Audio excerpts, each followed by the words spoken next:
run pretty well. Pace-wise, my opinion, it's just an opinion.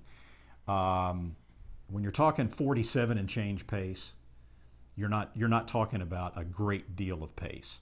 I mean, you've got several horses that like to be up front. In that strict sense, there is plenty of pace. But in terms of horses that can get out there and go 45 and change, 46, and really stretch the field out, you don't see that kind of speed. And 47 may be a lot for a good allowance race or Grade 3 stakes, but not for Grade 1 Breeders' Cup Classic caliber field. Quality Road is the kind of horse that could get out there and go 45 and change and 46 and change if they let him. He's learned how to relax a little bit. If he can get a target, I think he's got a great chance just to sit behind him until about the 3/8 pole and then blast off away from there and play catch me if you can. But maybe he can't get a 1.25 miles as well as he can get a 1.125 miles. That doesn't bother me, but I know it bothers a lot of people. Well, this is why we wanted to bring you this seminar in NTRA Live, because I'm sitting here a week out and I have kind of mental top 3 or 4 picks in my head before the show. And just by virtue of some of the points you made, it's not necessarily, oh, I got to take him because Randy likes him, but you're looking at certain things about certain horses that I hadn't considered the first run through, and that's the beauty of the Breeders' Cup with these pre-entries. You have plenty of time to handicap and revise. Randy, one horse we haven't mentioned at all is only the Preakness and Haskell winner, Looking at Lucky, who is anything but in the Kentucky Derby over the Churchill surface earlier. What do you think of him? He's a horse that a lot of people whose opinions I respect are very high on. I mean, watching the HRTV guys and Jeff Siegel and those guys are very high on Looking at Lucky, and even at one point they may still have him on top of their list for the Breeders' Cup Classic. I think he is definitely improving.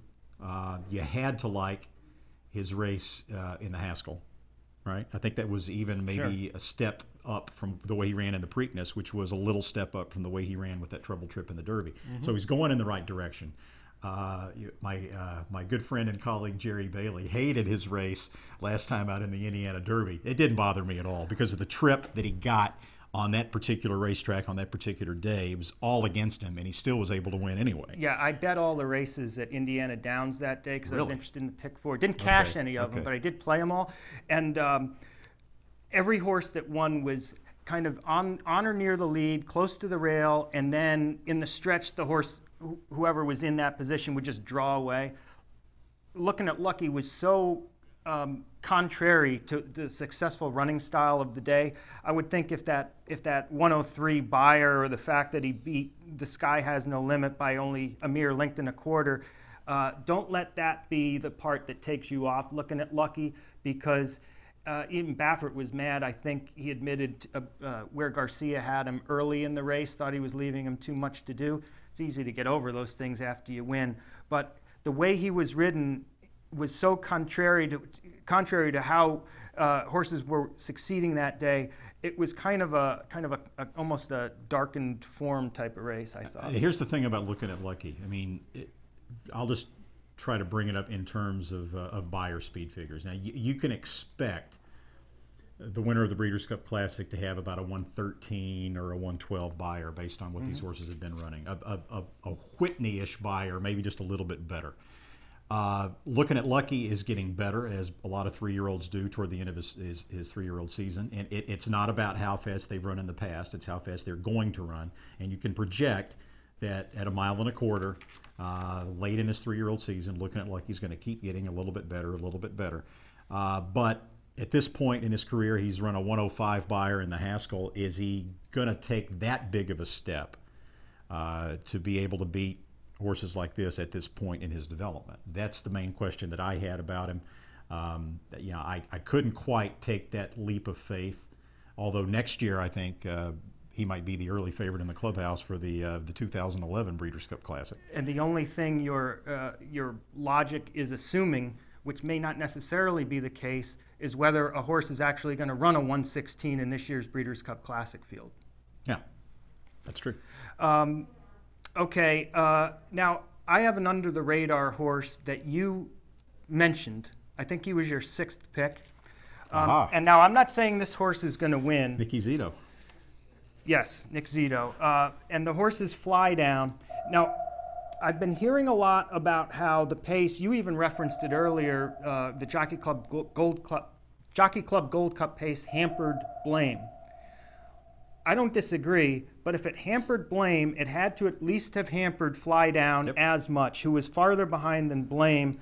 There was just no gaining ground, or no gaining significant ground on Haynesfield, given the tactical advantage that he had in that one.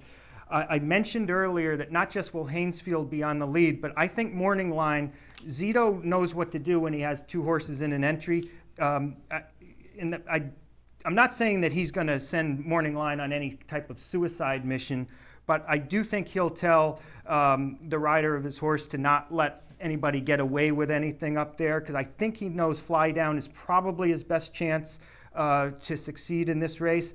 And we're talking about looking at Lucky with 105 Beyer as, the point at which he has to move up from. That was what he got in the Haskell.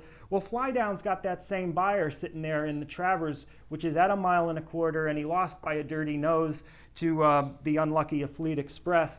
So just, again, as an under-the-radar horse, a horse who I think may be almost as good, if not as good as Blame, but is going to be twice the price, if not 3 times the price. And regardless of who you decide to put on top, I think Fly Down might be one of those who helps fill out the number, as they say. Absolutely, absolutely.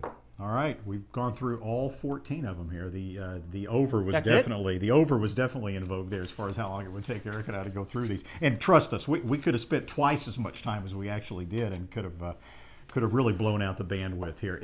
If you hit a big score recently and you can afford to buy the last minute plane tickets to get to Louisville, or if you live within driving distance of Churchill Downs, it is not too late to get tickets.